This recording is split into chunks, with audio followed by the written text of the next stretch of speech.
नमस्कार दोस्तों। भारत तो इस कड़ी में आइए देखते हैं भारत के भूगोल में।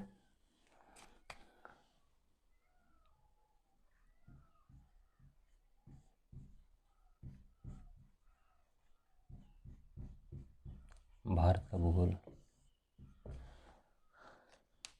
इसमें हम देखते हैं डेल्टाई प्रदेश।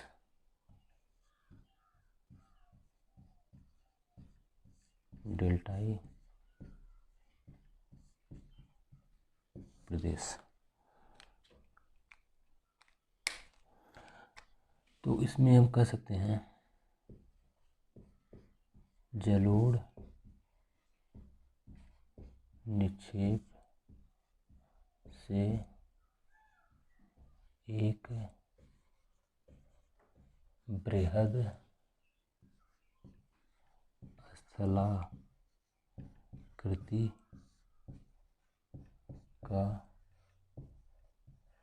निर्माण होता है,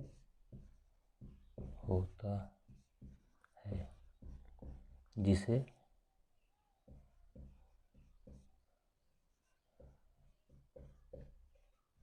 डेल्टाई प्रदेश या डेल्टा प्रदेश कहते हैं।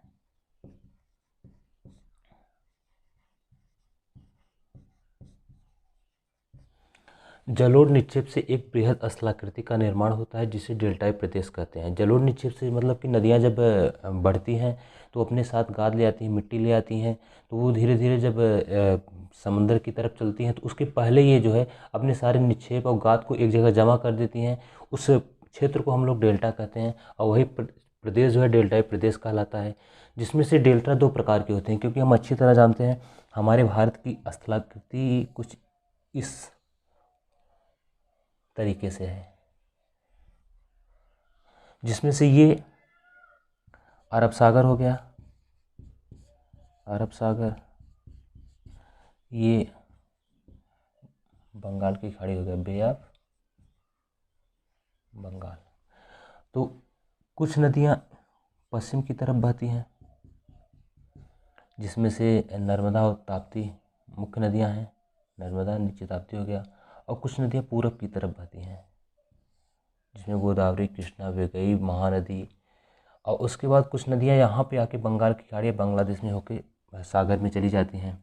तो ये जो डेल्टा बनता है वो दो प्रकार से बनता है, जिसमें से पहला जो प्रकार है इसमें है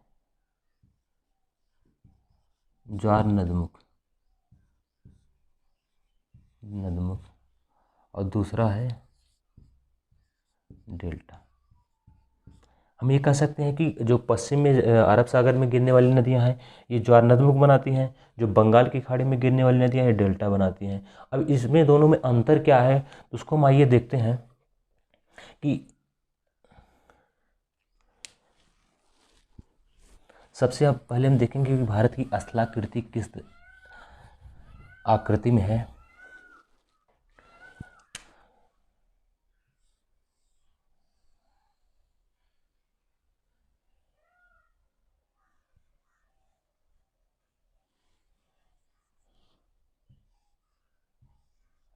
ये भारत हो गया।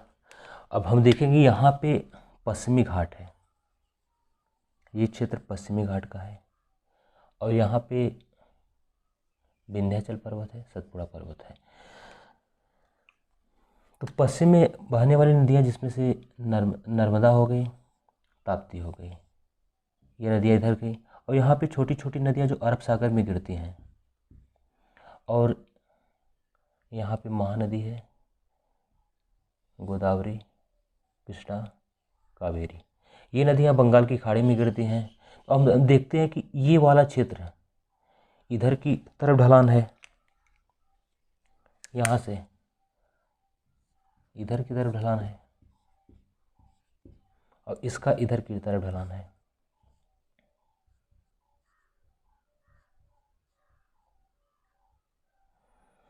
अब देखिए यहाँ पे नदियाँ जो है लंबा रास्ता तय करती है, यहाँ पे नदियाँ जो है लंबा रास्ता नहीं तय करती, क्योंकि पश्चिमी घाट एक कगारनुमा घाट है, और जो एक अफ्रीका से लगा हुआ भाग था, तो वहाँ पे कुछ इस तरीके से आकृति बनती है। पश्चिमी घाट में नदियाँ यहीं से शुरू होती हैं और यहाँ सागर में मिल जाती हैं। और नदियाँ यहाँ पे डेल्टा नहीं बनाती क्योंकि ये सीधा सागर में गिरती हैं। जैसे झरने के तरीके से पानी गिरता है उसी तरीके से पश्चिमी घाट की नदियाँ समंदर में मिल जाती हैं। और पूरब की नदियाँ जो बंगाल की खाड़ी में गिरती हैं, जिसमें से महानदी, गोदावरी, कृष्णा, कावेरी हो गई, गंगा नदी हो गई, ये नदियाँ जो है डेल्टा बनाती हैं क्योंकि इधर का जो पूरब की जो स्थलाकृति है कुछ इस तरीके से है। यहीं से समंदर शुरू हो जाता है। अब नदियाँ यहाँ पे जब चलती हैं तो धीरे धीरे यहाँ पे मिट्टी गाद गिराते एक मैदान का निर्माण कर लेती हैं, जिसे हम डेल्टा कहते हैं। तो इस तरीके से हमने देखा कि डेल्टा किसे कहते हैं और डेल्टाई प्रदेश किसे कहते हैं। भारत के परिप्रेक्ष्य में महत्वपूर्ण जो क्वेश्चन होता है वो गंगा की नदी की परिप्रेक्ष्य में होता है, क्योंकि जब गंगा और ब्रह्मपुत्र नदी बांग्लादेश में प्रवेश करती हैं तो उसके आगे जब ये चलती हैं तो वहाँ भी विश्व का सबसे बड़ा डेल्टा बनाती है, जिसे हम सुंदरबन डेल्टा के नाम से जानते हैं। तो सुंदरबन डेल्टा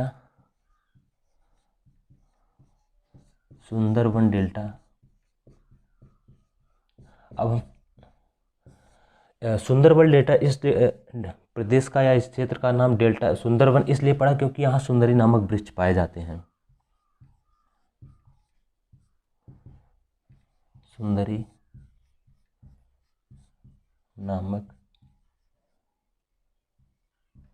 वृक्ष पाए जाते हैं। और ये जो है इसका जो फैलाव है वो हुबली नदी से लेके जमुना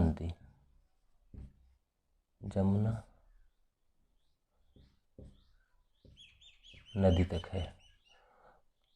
क्योंकि हम जानते हैं कि जब गंगा नदी बांग्लादेश में प्रवेश होने से पहले दो धाराओं में बढ़ जाती है, एक हुबली नदी है और दूसरा पद्मा नदी है। पद्मा नदी आगे जाके ब्रह्मपुत्र मिलती है। जब दोनों की धाराएं एक में मिलती हैं तो जमुना नाम से जानी जाती है। तो ये नदी जब हुबली यहाँ चली आती है, गंगा यहाँ पे पद्मा, और यहाँ से जब ब्रह्मपुत्र आती है, दोनों मिल जाती हैं, तो ये दोनों का क्षेत्र, क्योंकि ये क्षेत्र जो है भारत में आ जाता है, ये बांग्लादेश का क्षेत्र है। ये दोनों क्षेत्र इस दोनों बीच का क्षेत्र सुंदरबन डेल्टा के नाम से जाना जाता है, जहाँ सुंदरी नामक वृक्ष पाए जाते हैं।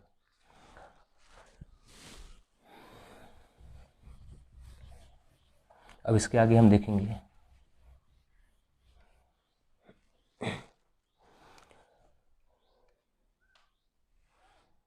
डेल्टा दोआब किसे कहते हैं, डेल्टा प्रदेश किसे कहते हैं। तो हम सबसे पहले देखते हैं, एक क्वेश्चन पूछा जाता है कि पैरा डेल्टा किसे कहते हैं। पैरा डेल्टा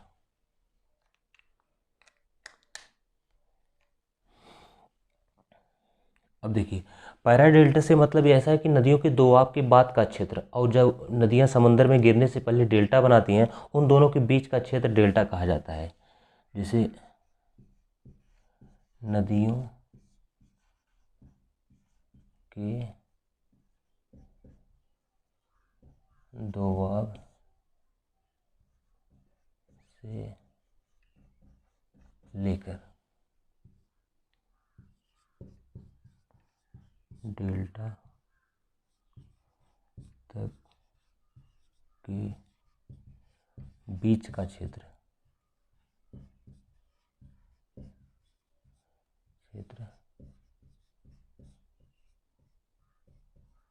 पैरा डेल्टा कहा जाता है।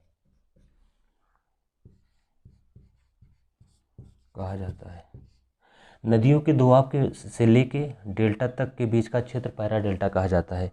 अब देखिए, हम इसको इस तरीके से समझ सकते हैं, ये गंगा नदी हो गई और यहाँ से यमुना नदी आके मिली है, ये हो गई यमुना नदी, ये हो गई गंगा नदी। ये दोनों प्रयागराज में मिलती हैं, जहाँ संगम कहा जाता है, प्रयागराज।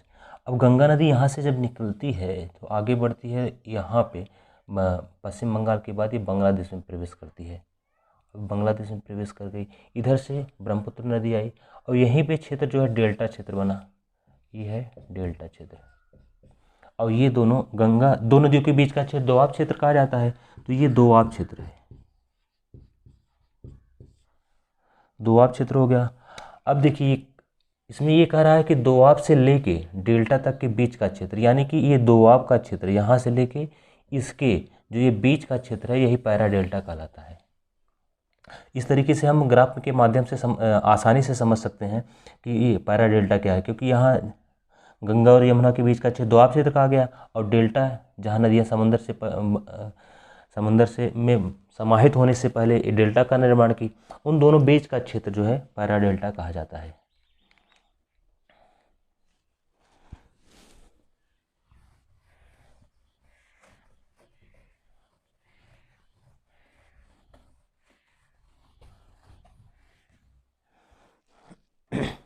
हमने देखा था दोआब किसे कहते हैं। तो दोआब में अक्सर दो नदियाँ आती हैं, जिसमें से एक इसको हम ले लिए गंगा नदी के नाम से, और ये हो गई यमुना नदी।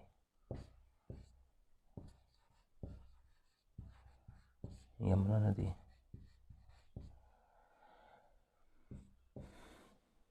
इसमें एक मुख्य दोआब में एक मुख्य नदी होती है, एक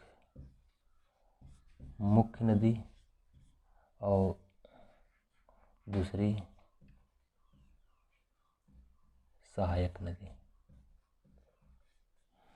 मुख्य नदी और सहायक नदी के बीच का क्षेत्र जो है एक मुख्य नदी और एक सहायक नदी के बीच का क्षेत्र दोआब क्षेत्र कहा जाता है, और यह क्षेत्र बहुत उपजाऊ माना जाता है।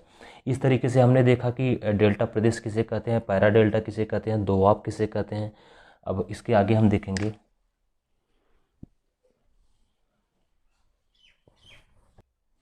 इस तरीके से हमने देखा कि दोआब का क्षेत्र किसे कहते हैं। अब इसके आगे हम देखेंगे एक महत्वपूर्ण शब्द आता है, खोल किसे कहते हैं।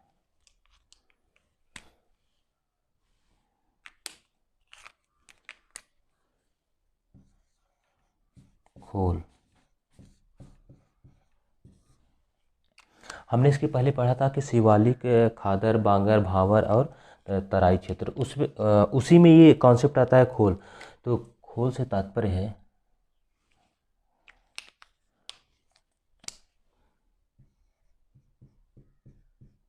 बांगर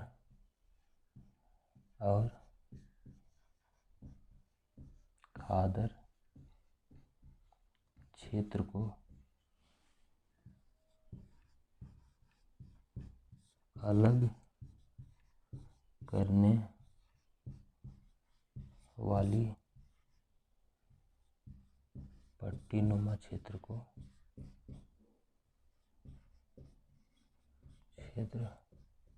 खोल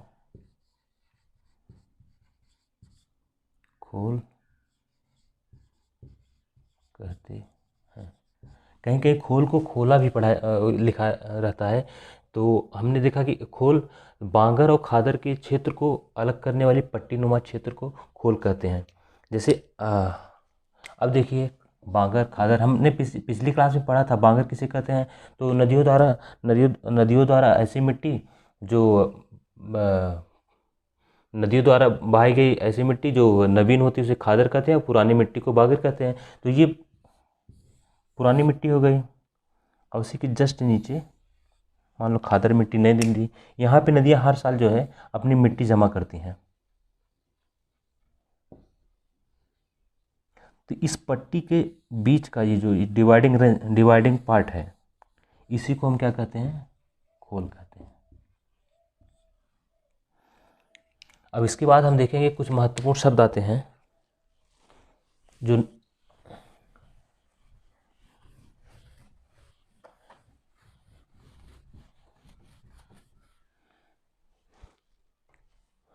दोआब से है, जिसमें क्वेश्चन पूछा जाता है विस्ता दोआब किसे कहते हैं। विस्ता दोआब।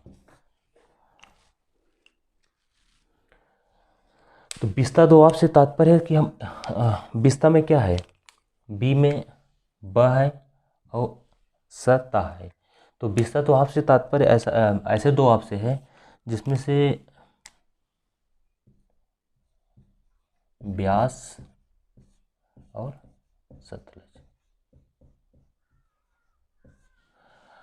ब्यास और सतलज के बीच के क्षेत्र का, ब्यास और सतलज नदी के बीच का जो क्षेत्र है उसे ही बिस्तर दोआब के नाम से जानते हैं।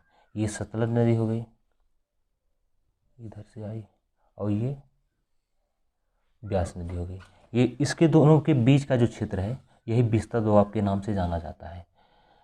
तो इसके आगे अब अगला दोआब है, वो है बारी दोआब। बारी दोआब, क्योंकि इसमें जो चार कॉन्सेप्ट हम लोग पढ़ेंगे उसमें ये सिंध की सहायक नदियों से ही रिलेटेड है। तो इसमें ब है और र है। तो जिस तरह से हमने यहाँ ब्यास और सतलज देखा था, तो यहाँ पर भी वही होगा। ब से हो गया ब्यास नदी, और र से हो गया रावी नदी। रावी और ब्यास के क्षेत्र को, रावी और ब्यास नदी के बीच के क्षेत्र को बारी दोआब के नाम से जानते हैं। क्वेश्चन आ सकता है कि बारी दोआब किसे कहते हैं। दोआब तो हमने पढ़ा था, लेकिन बारी दोआब या बिस्तर दोआब और आगे एक दो दोआब और हैं उसको पढ़ेंगे। तो बारी दोआब पे क्वेश्चन आएगा तो हम आंसर कर सकते हैं। ब्यास और रावी नदी के बीच का जो क्षेत्र है वो बारी दोआब के नाम से जाना जाता है।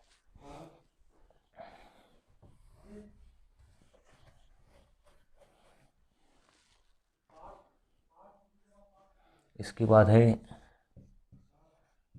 रेचना दोआब। रेचना तो हम इसको अलग करते हैं। र से रावी नदी, च से चेनाब नदी। चेनाब नदी, रावी और चेनाब का जो बीच का क्षेत्र है उसको हम जो है रेचना दोआब के नाम से जानते हैं। अब इसके बाद चौथा जो अंतिम है वो चाज दोआब है।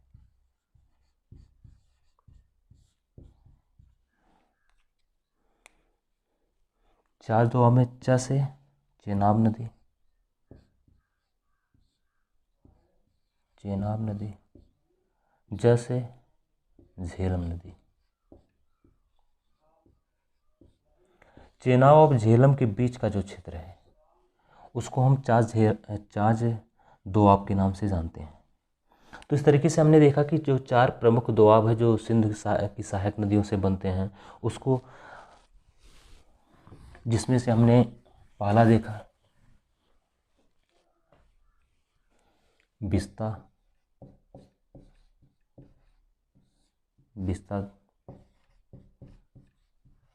बारी, रेचना और चाज, ये चारों दोआब हैं। अब इसमें हम सबके पहले पहले अक्षर से निकाल लेंगे तो जो नदियाँ आती हैं उन्हीं को हम लिख सकते हैं। जैसे पहला हमने देखा था इसमें से ब से ब्यास,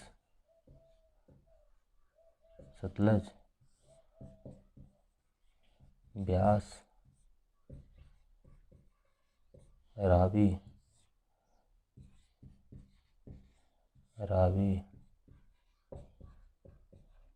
चेनाब,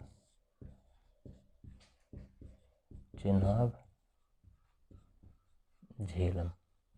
इसमें हम देख सकते हैं कि जैसे ब्यास हो गया, रावी हो गया, चेनाब हो गया। तो हम नदियों को एक मैप के माध्यम से देखेंगे। तो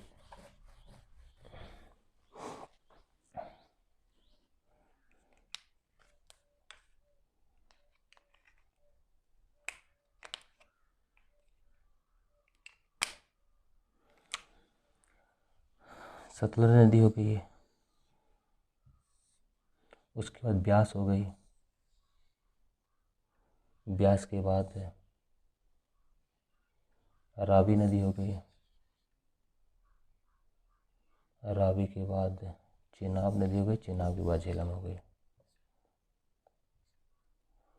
अब देखिए इसमें हम देखेंगे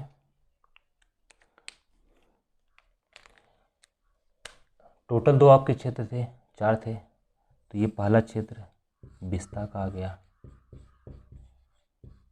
दूसरा क्षेत्र बारी का आ गया, यहीं लिख देते हैं बारी। तीसरा क्षेत्र आ गया रेचना। चौथा क्षेत्र हो गया जाज का। इस तरीके से जिस तरीके से हमने वहाँ पे हिमालय का जो प्रादेशिक विभाजन था जिसमें सर सिडनी बुराड ने किया था, उसी तरीके से हम इसको भी देख सकते हैं जिससे हमको ये चीज़ें कवर करने में आसानी होगी। इस तरीके से हमने हिमालय के मैदान में या हिमालय के बाद भारत के बृहद मैदान में महत्वपूर्ण चीज़ें देखी हैं। अब हम देख सकते हैं कि मैदान है तो मैदान की विशेषता क्या है और इसकी विशेषता मध्यवर्ती मैदान का,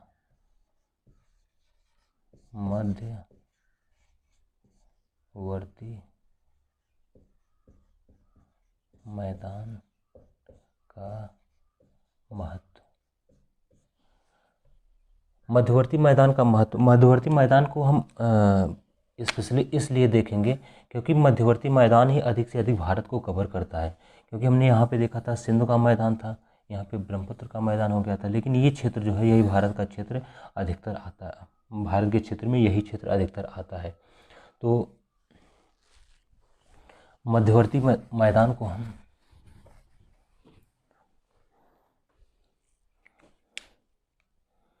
देख सकते हैं, यह भारत के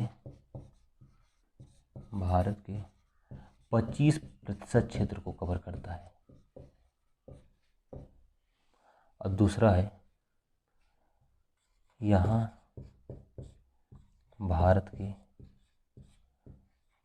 47% या 47% जनसंख्या निवास करती है, यानी कि जनसंख्या के मामले में सघन क्षेत्र है।